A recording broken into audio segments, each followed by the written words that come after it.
What's up, everybody? Welcome to the Twin Russell Pod. If you're new to the channel, make sure to subscribe. Hey, listen. Today, we gonna make this quick, but this is the first Smackdown to ever be 3 hours in the history of WWE. Kicks off on the USA Network at 8 o'clock p.m. Obviously, it's gonna go off at 11 o'clock p.m. Eastern Time. And as of right now, we don't have that much on tab for it. But we did get some news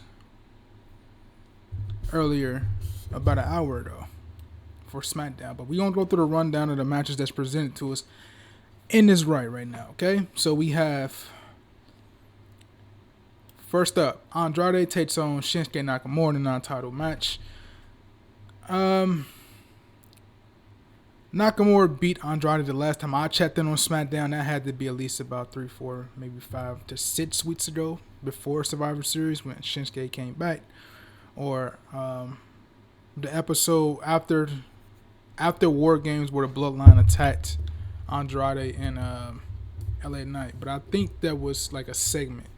But I'm pretty sure Nakamura already beat Andrade, so I'll expect Andrade probably to beat Nakamura. Then we get a number one. Then we get a U.S. Championship match in the future with Andrade taking on Shinsuke Nakamura. Now, thing I have to propose, man. I said this quite a bit ago in one of my SmackDown review shows a while back when they had Chad Gable on SmackDown going against Cody Rhodes. Now, with the transfer portal thing, we don't know when it's going to stop, how long it's going to go for. We don't know.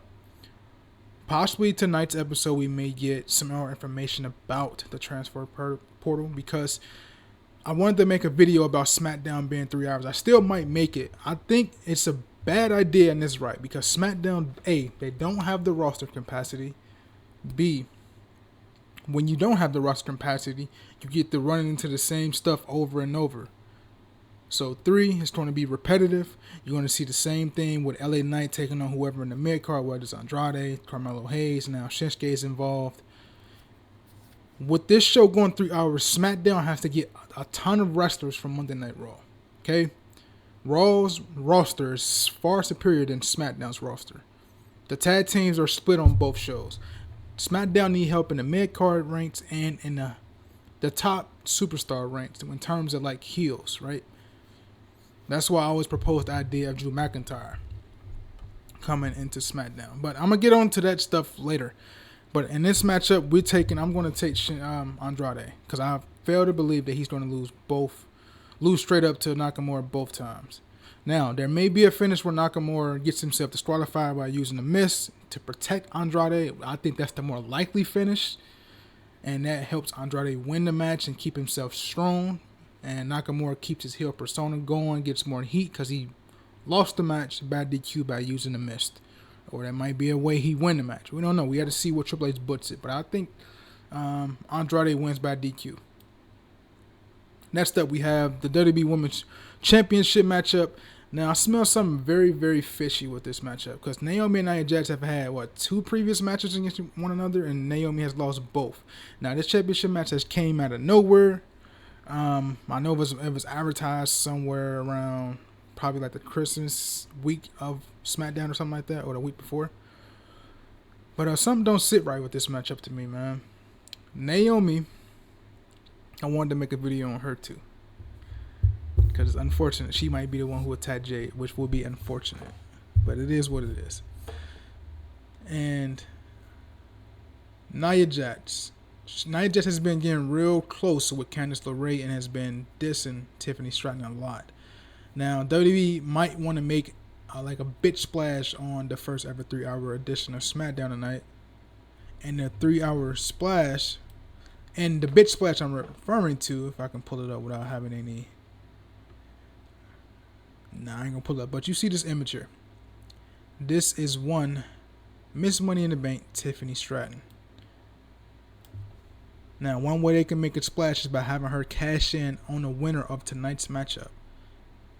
That winner, I think, will be Nia Jax, and we will get a Money in the Bank cash in to make a big splash on USA Network. I'll be shocked if they don't do a bitch splash, cash in like Tiffany cashed in on Nia Jax tonight. I'll be surprised. Because where do we go with this storyline? We cannot go with these two at WrestleMania. That just cannot happen. Tiffany has to cash in tonight and possibly face either Charlotte. I think Bianca will be accounted for, whether it's against Naomi or whether it's against Jade, or we do a triple threat. Who knows? I think Bianca will be accounted for. Ain't nobody else in that SmackDown division you can see that's going to face Charlotte. It ain't going to be Bayley again, unless you do like a fatal 4-way or something like that. But it should be Tiffany Stratton versus Charlotte Flair at WrestleMania. That's the only other person I could think of at the top of my head on the SmackDown brand that has a legit chance at facing Tiffany Stratton for the WWE Women's World Championship. So I think Nia Jax wins and the Tiffany Stratton cash in. Now the news I regarded to earlier in the video that was posted about an hour ago.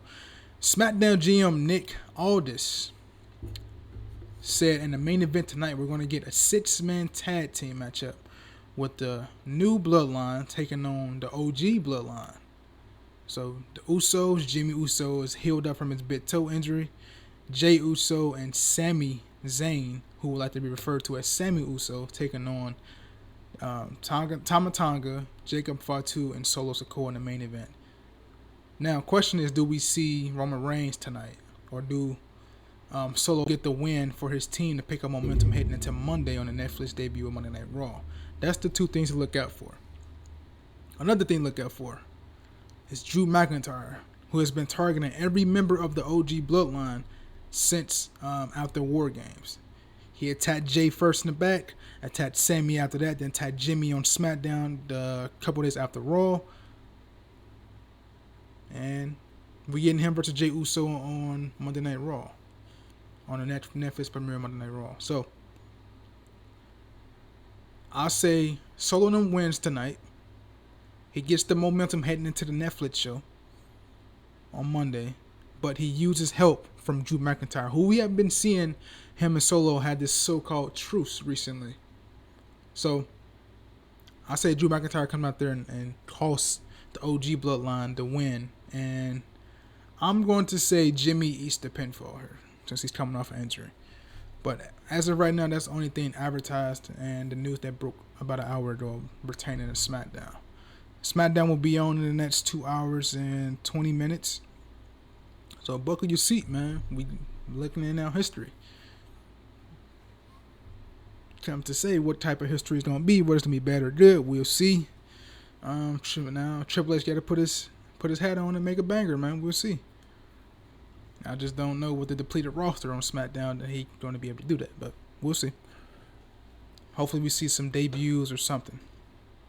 This is your big chance, WWE. Let's see what you got. All right, man. That's going to do it for the SmackDown preview show. Hope you guys enjoyed. If you did, you know what to do down below. I'll see you guys in the next videos. I got more WWE 2024 best of and worst stuff for both WWE and AEW coming up. And that's going to be the last of those 2024 videos. Then we're going to get cranking on the content coming out for the rest of the week. So I'll see you guys in this video, man. Y'all take care. Peace out.